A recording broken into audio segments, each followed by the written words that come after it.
کہ شاید ہم امریکہ کے اندر جوئش لابی کو ایکٹیویٹ کر کے رائٹ اس معاہدے کو ریوائز کروا سکیں اور ڈونلڈ ٹرمپ صاحب کے جے ڈی وینس کے ہاتھ پاؤں بندھوا سکیں. اچھا آفٹر آل آئی پیک جو ہے وہ بڑی پر اثر ہے, اس کے ہر طرف لمبے ہاتھ ہیں, اور بہت سارے کانگریس مین اینڈ کانگریس وومین, بہت سارے سینیٹرز آئی پیک سے اپنی الیکشن کیمپین میں لیتے رہے ہیں. چنانچہ ان کو ابھی بھی یہ یقین ہے کہ ہم یہ کچھ نہ کچھ کروا لیں گے.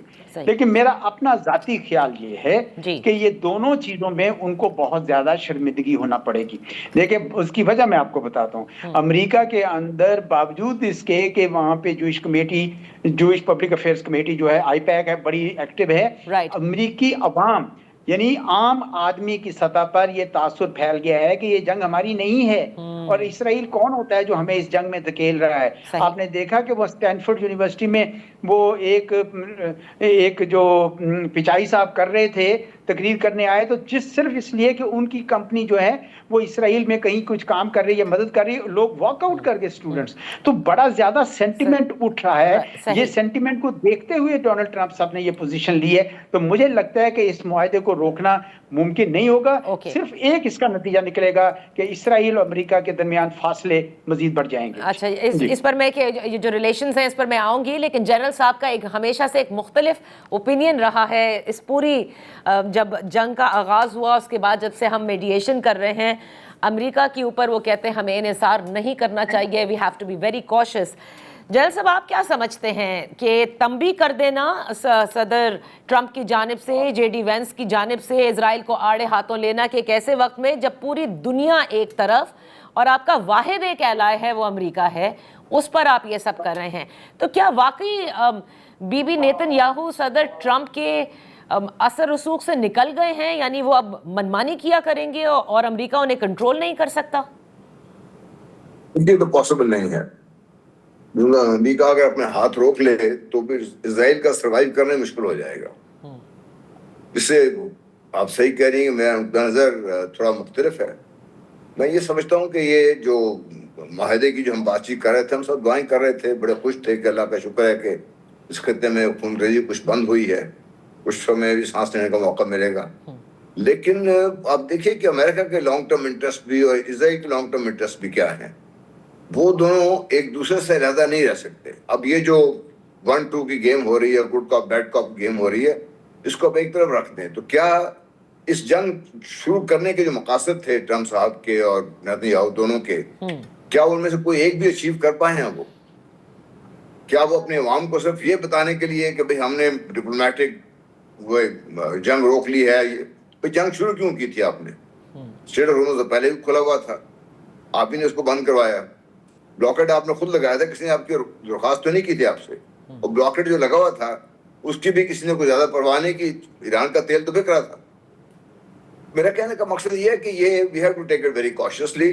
میں میں بھی لوگ مجھے اس وقت پیسے کہہ رہے تھے کہ یہ بڑا آپٹمسٹک نہیں ہے, یہ بڑا اس کی پیسمسٹک آؤٹ لک ہے اس کی لائف کی طرف. میری وہ نہیں ہے, لیکن میں نے جو میرا اپنا تھوڑا بہت تجربہ ہے زندگی کا, اور جو تھوڑی بہت میں نے ڈیلنگ کی ہے امریکنز کے ساتھ, ان سے مجھے کبھی کوئی شک نہیں رہا. اور یہ پاکستان میں بہت بڑی غلط فہمی ہے, ہمیں یہ بھی دور کر لینی چاہیے کہ امریکہ پاکستان کا نہ کبھی دوست تھا, نہ ہے, نہ کبھی رہے گا. نمبر 1. نمبر 2, اس سارے معاملے کو لمبا کرنے میں امریکہ شامل ہے. امریکہ کی مرضی کا بغیر کیسے ممکن ہے؟ کیونکہ اگر امریکہ ایک دن ہاتھ روک لے, اپنے ہتھیار دینا بند کر دے, یا اپنی جو دوسرے مالی امداد دینا بند کر دے, اسرائیل کہاں جائے گا وہ؟ صحیح. امریکہ اگر صرف ایک دن اگر آپ فیس کو بند کروا دیں, آپ کارمندوں کو بند کروا دیں, تو جو اسرائیل کا ٹریڈ ہے تو سارے ادھر سے اسی رستے سے آ رہے ہیں نا سارے صرف. یورپ میں تو ان کا ٹریڈ اتنا نہیں ہے اتنا.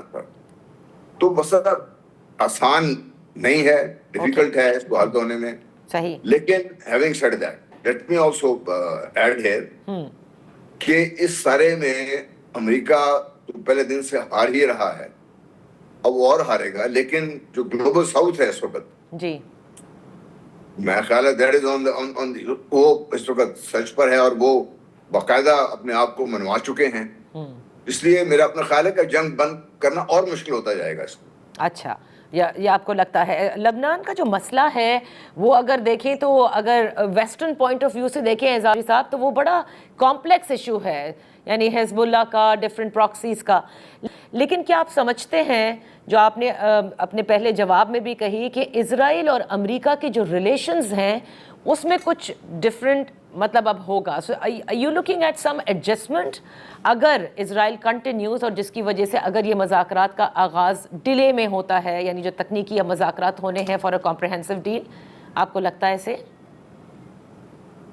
دیکھیں پہلے تو میں یہ واضح کر دوں کہ پاکستان نے کمال ہوشیاری کے ساتھ یہ ڈیل کرائی ہے، اور اگر آپ اس کی جزیات پڑھیں 14 نکات کو تو صاف نظر آ جاتا ہے کہ ایران کا پلہ بہت بھاری ہے اور امریکہ کو یہ کڑوی گولی جو ہے وہ نگلنی پڑی ہے، اس میں کوئی شک ہی نہیں کسی کو ہونا چاہیے۔ لیکن کیوں کیا ہے انہوں نے؟ ان کو پتہ چل گیا ہے کہ وہ اہداف حاصل نہیں کر سکے، اسرائیل نے ہمیں بیوقوف بنایا اور اب ہمیں اس سے ہر صورت میں نکلنا ہے، تو چنانچہ وہ نکلنے جا رہے ہیں، تو ان کو نکلنے دیجئے۔ اور مجھے یقین ہے اس بات کا کہ اسرائیل جو اس وقت کر رہا ہے وہ اپنے پاؤں پہ کلہاڑی مار رہا ہے۔ پہلے ہی دنیا بھر میں اس نے اپنے جینوسائیڈ کی وجہ سے، اپارٹھائڈ کی وجہ سے ایسی بدنامی اپنے منہ پہ مل لی ہے کہ سوائے امریکہ کے اس کا کوئی دوست ہی نہیں تھا، اور اب اس کے لیے اور بھی دائرہ تنگ ہو گیا ہے، کیونکہ آنے والا وقت ایران اور جو خلیجی ریاستیں ہیں وہ آپس میں پرامن بقائے باہمی کی طرف دیکھنے لگیں گی۔ اس میں اسرائیل کے سارے عزائم جو ہیں وہ پیچھے کے پیچھے رہ جائیں گے۔ اب آئیے لیبنان کا جو آپ نے مسئلہ ریز کیا، لیبنان جو ہے وہ بڑا اہم ہے ایران کے لیے۔ صحیح، وہ وہاں پہ ایران جو ہے انہوں نے اپنے اتحادیوں کو بالکل چھوڑنا نہیں چاہتے ہیں کسی صورت میں بھی، اور یہ لیبنان وہ ہے جس کی وجہ سے پچھلے سال 12 روزہ جنگ میں بھی اسرائیل نے تنگ کیا، اس جنگ میں جو پہلا بھی سیز فائر ہونے لگا تھا اس وقت بھی انہوں نے خراب کیا۔ اس لیے ایرانی جو ہے اس کے اوپر آپ نے دیکھا پہلا جو نقطہ ہے اس میں 3 بار لیبنان کا ذکر آیا ہے، لفظ آیا ہے، اسرائیل کا لفظ نہیں آیا۔ تو میں سمجھتا ہوں کہ یہ ایران کسی صورت اس سے پیچھے نہیں ہٹے گا، اور اسرائیل کو بہرحال گھٹنے ٹیکنے پڑیں گے، کیونکہ پوری دنیا پہ ایک طرف ہو گئی ہے، اس کا چہرہ جو مکروہ چہرہ ہے وہ آشکار ہو چکا ہوا ہے، اور ہمیں اس بحث میں نہیں پڑنا چاہیے کہ امریکہ ہمارا دوست ہے یا نہیں دوست ہے۔ امریکہ اپنے مفادات کی طرف دیکھتا ہے، ہم اپنے مفادات کی طرف دیکھتے ہیں، اور میرے خیال میں اس وقت بھی صرف ہم وہی کر رہے ہیں، ہم اس پہ کوئی ڈیپینڈ نہیں کر رہے ہیں۔ ہمارا اصل دوست جو ہے وہ چین ہے، ہمیں پتہ ہے اس بات کا، لیکن ساتھ ہی ساتھ ہم یہ چاہتے ہیں کہ اس علاقے کے اندر ایک پرامن ماحول بنے، اس کا ہمیں بھی فائدہ ہوگا اور خلیجی ریاستوں کو بھی ہوگا، ایران کو بھی ہوگا، ترکی کو بھی ہوگا، اور میرے خیال سب لوگ پاکستان کے اس کردار کی جو ہے وہ تعریف کر رہے ہیں۔ یہاں وقت ہوا ہے ایک بریک کا، بریک کے بعد ہم اپنی گفتگو جاری رکھیں گے۔ Welcome back. ان فوکس ہیں دفاعی تجزیہ کار lieutenant general retired Ghulam Mustafa صاحب اور فارمر ایمبیسڈر اعزاز چودھری۔ جنرل صاحب، تو سیکیورٹی آرکیٹیکچر میں اب آپ کو کیا لگتا ہے کہ پاکستان آفٹر دس نیگوسیشنز اور میڈیشن جس طرح سے، اور جس طرح اعزاز چودھری صاحب نے کہا کہ جو ورڈنگ ہے ایم او یو کی، اور اس میں بہت سارے لوگ اب لکھ رہے ہیں کہ لگتا ہے صاف کہ ایران کا پلڑا بھاری ہے اور امریکہ کو بہت ساری جگہوں کے اوپر گیون کرنا پڑا ہے۔ سو اس سیکیورٹی آرکیٹیکچر میں پاکستان کا کردار آپ کہاں دیکھ رہے ہیں؟ اور دوسرا، جیسے اسرائیل ہے وہ جو اسپوائلر کے طور پر کام کر سکتا ہے، ایسے پاکستان کے بھی بڑے دشمن ہیں جو اسرائیل کے بڑے دوست ہیں، وہاں سے کتنا ہمیں کوشش رہنا ہے؟ ایک تو چودھری صاحب کی بات سے میں اگری کرتا ہوں، پاکستان اگر اس بیچ میں نہ پڑتا تو پتہ نہیں حالات کہاں پہ کہاں پہنچے ہوئے تھے۔ پاکستان میرا خیال اپنی جان پہ کھیل کر اپنے پورا زور لگا کے پاکستان نے معاملات کو یہاں تک پہنچایا ہے کہ سیز فائر ہوا ہے اور ہولڈ کر رہا ہے اس وقت تک۔ چھوٹے موٹے واقعات دائمی ہوئے ہیں لیکن ہولڈ کر رہا ہے، اور یہ کہ بات چیت ہوئی ہے، اور دوسرا یہ کہ جو بھی نکات طے ہوئے ہیں وہ بھی طے ہو گئے ہیں، اس میں تو کوئی شک شبہ کی بات نہیں ہے۔ جہاں تک اس خطے کے بارے میں آپ کی بات کر رہے ہیں، دیکھیے میری جو اپنی اطلاعات ہیں ہو سکتا ہے غلط ہوں، لیکن مجھے جو پہلے سے بھی جو ہو رہا تھا اب بھی وہی کچھ ہو رہا ہے۔ افغانستان میں اس وقت بھارت، اسرائیل اور امریکہ اکٹھے ہوئے ہیں، اور وہ پاکستان کے خلاف جو انہیں کرنا ہے وہ کرنا ہی ہے انہوں نے۔ دوسرا، اگر آپ کو یاد ہو تو پچھلے چند دنوں میں 2-3 ہفتے 4 ہفتے پہلے کی بات ہے، طالبان کو باقاعدہ روس میں بلایا گیا تھا، ان سے بات چیت کرنے کی کوشش کی گئی تھی۔ اس کے بعد جب نے دیکھا کہ بات نہیں بن رہے تو پھر